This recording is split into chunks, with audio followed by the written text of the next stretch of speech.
I was just talking to a contractor right now, guys, and it was freaking. I had a little one-on-one session with him. He's thinking about joining Nuva Networks. He finally joined. You know,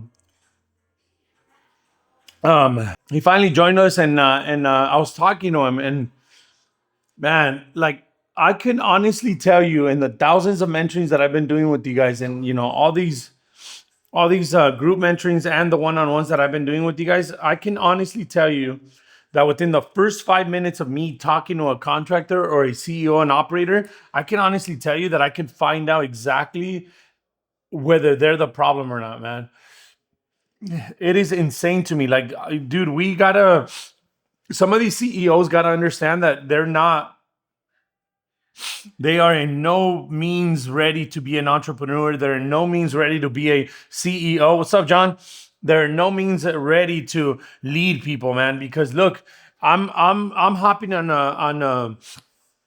a conversation with them, and I'm asking them basic questions, man. I'm asking them, have you opened up bank accounts? Have you opened up the merchant accounts? Have you opened up credit cards? Have you, like, all the little fundamental shit? Have you gotten the domain for your company? Have you gotten the domain for your company? Like, the first thing you guys should do when you guys are opening up an operation or a business, I don't care if it's a restaurant or air conditioning, whatever it is, the first thing you guys got to do is make sure that you guys buy the domain of the business that you're trying to start.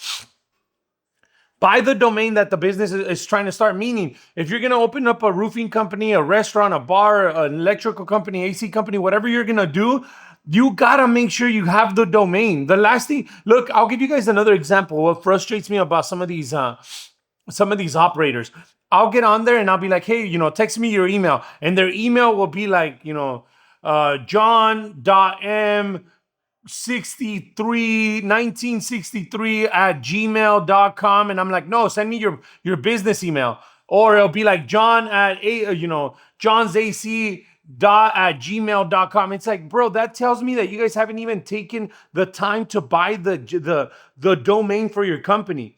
Like, how are you guys supposed to look professional when you don't have the domain, when you don't have bank accounts, when you don't have the corporation established, whether you're a C or an S? I don't care what you do with it.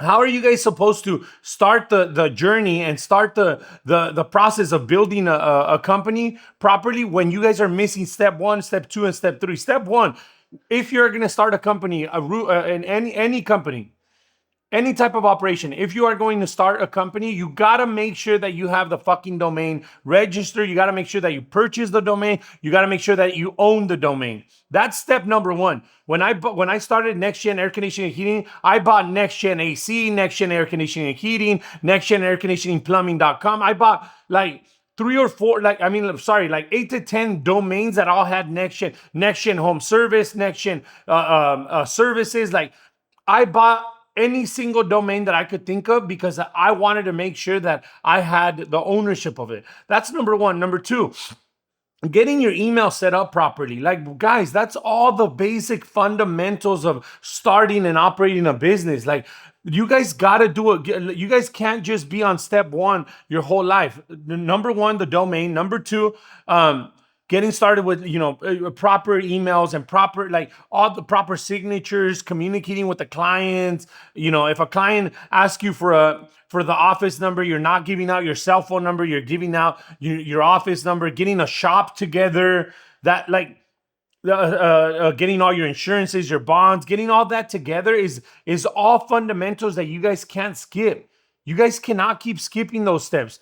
Setting up the bank accounts with your corporation or tax ID number properly. Like, those are all things you guys need to start doing, and you guys can't skip on it. Because if I'm talking to somebody and they've been in business 5, 10, 3, 4, 5, 6, 7 years, and I'm still like, okay, cool, what's your website? And they don't even have the website done yet, or their domain's not, they haven't even bought the proper domain for their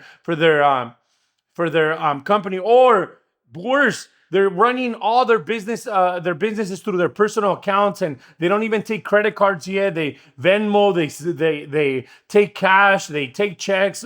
Like, those are all fundamentals you guys can't skip, man. Look, step number 1, get the domain. Step number 2, Set up a corporation, an LLC, whatever you guys want to do. Set up some kind of protective barrier around what you're going to start. Okay. Step number 3, you guys have to start. If you're a contractor, you have to start thinking of getting a shop right away. Don't keep pushing it off till year 2, year 3, year 5, because what you're going to do is you're going to fall into that comfort zone of, oh, I'll just do it next year, or I'll just keep working out of my garage, or I'll just keep working out of my house, or, I'll just keep working out of that storage facility that I rent out. Nobody wants to go work for you in those type of situations. You got to start with the shop. You got to start with your corporation. You got to start with the domain. You got to start making sure your bank accounts are all linked up to the right tax ID for your corporation. You got to start like doing all those little tedious things that you need to do as a business owner to make sure that you're starting off in the right thing. You know what I'm going to do? I'm going to get a list of like 10 things that you guys need when you guys are starting a contracting business or a business in general. And I'm going to put it on the link below. I'm going to put it on this comment section. I'm going to put a list of 10 things that there's no negotiation you got to start with. Domain, proper emails, corporation, insurances, bonded, license, shops, accounts, bank accounts, merchant accounts, financing accounts to be able to offer financing for all your clients. Like, I'm gonna set up 10 different steps. I'm gonna put at least 8 to 10 different steps on the links right here on you guys, making sure that you guys are actually starting off your process right, because the last thing I want to get on is another fucking call or I get a text message or a DM saying, hey Ishmael, I need help with my business. I've been struggling for 3 years. I got 2-3 employees, and I ask you for your shop, or I ask you for your Google, I ask you for your Yelp, I ask you for your website, I ask you for anything, and you still don't have that. So what I'm going to do to help you guys is I'm going to set up a list of things that you guys need to make sure that when you're about to, embark into a journey or into you're going to start a business. These are the 10 fundamentals. There's no negotiation. You got to make sure you have them before you start doing that. Okay.